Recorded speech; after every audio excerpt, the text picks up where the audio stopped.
नमस्कार मित्रों। धनु लगन और अक्टूबर 2025 का ग्रहों का गोचर। मित्रों, लग्नेश जो कि जुपिटर आपके योग कारक ग्रह भी हैं और आपके लग्नेश भी हैं, बैठे हैं आपके सप्तम भाव में। तो कहीं ना कहीं 17 अक्टूबर तक यहाँ बैठे रहेंगे। और जो पीरियड गुजरा है आपका, ये कहीं ना कहीं आपके बिजनेस के पॉइंट ऑफ व्यू से बहुत अच्छा गया होगा। कहीं ना कहीं नए बिजनेस की अपॉर्चुनिटीज मिली होगी और बिजनेस में आपने हाई किया होगा। लेकिन साथ ही साथ आपके जो आपकी पर्सनल लाइफ है, जो आपकी मैरिटल लाइफ है, उसमें कहीं ना कहीं कुछ डिस्टर्बेंस अवश्य आया होगा। तो 18 अक्टूबर से आपकी जो पर्सनल लाइफ या मैरिज लाइफ है, उसमें कहीं ना कहीं सुधार होते दिखेगा।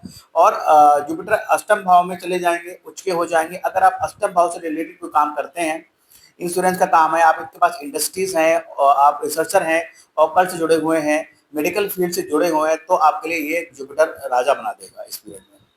बात करते हैं, देखिए आपके सेटन की, सेटन आपके सेकंड और थर्ड लॉर्ड होकर आपके फोर्थ हाउस में बैठा है।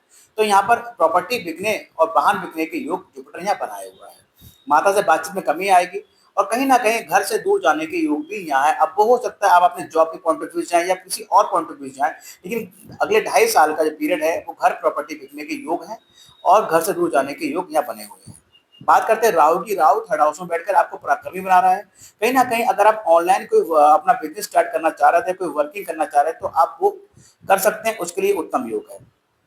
अब देखिए आपका पंचम लॉर्ड, आपका पंचम और जो है आपका 12th लॉर्ड जो है 11th हाउस में बैठा है। यानी कि अगर आप स्टूडेंट हैं तो जो पीरियड है आपके बहुत बेहतर है।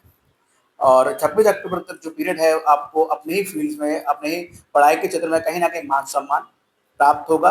कहीं ना कोई स्कॉलरशिप वगैरह आपको मिल सकती है। लेकिन 27 अक्टूबर जैसे ही आएगा, मंगल 12th हाउस में चले जाएंगे, तब थोड़ा सा स्ट्रगल लगेगा। हालांकि वहां पर मंगल की अपनी राशि पड़ी हुई है, इतना ज्यादा इशू नहीं है। लेकिन अगर आप विदेश में कहीं रहकर पढ़ाई कर रहे हैं, तो ये जो इसका जो नेगेटिव इफेक्ट है वो आप पर नहीं पड़ेगा। भाई से 27 अक्टूबर के बाद भाई से वाद विवाद ना हो, प्रॉपर्टी को लेकर कोई इशू ना हो, आपके क्रोध आवेश की वजह से कोई इशू खड़ा ना हो, इस चीज का आपको ध्यान रखना पड़ेगा। नई नौकरी तलाश कर रहे हैं तो ये पीरियड अच्छा है। 16 अक्टूबर तक सन स्वयं सब भाव में बैठे हुए हैं। जो लोग कंपटीशन वगैरह तैयारी कर रहे हैं उनके लिए योग अच्छा है, क्योंकि 6 लॉर्ड भाग भाव में बैठे हुए हैं, तो बेहतर है। दूसरा, स्पेशल यात्रा पत्नी के साथ आप कर सकते हैं। इस तरीके के योग भी यहाँ बने हुए हैं। ओवरऑल जो पीरियड है आपके फाइनेंशियल पॉइंट ऑफ व्यू से, आपके बिजनेस के पॉइंट ऑफ व्यू से अच्छा है। ध्यान रखना है कि आपकी मैरिटल लाइफ में बड़े इश्यूज क्रिएट ना हो।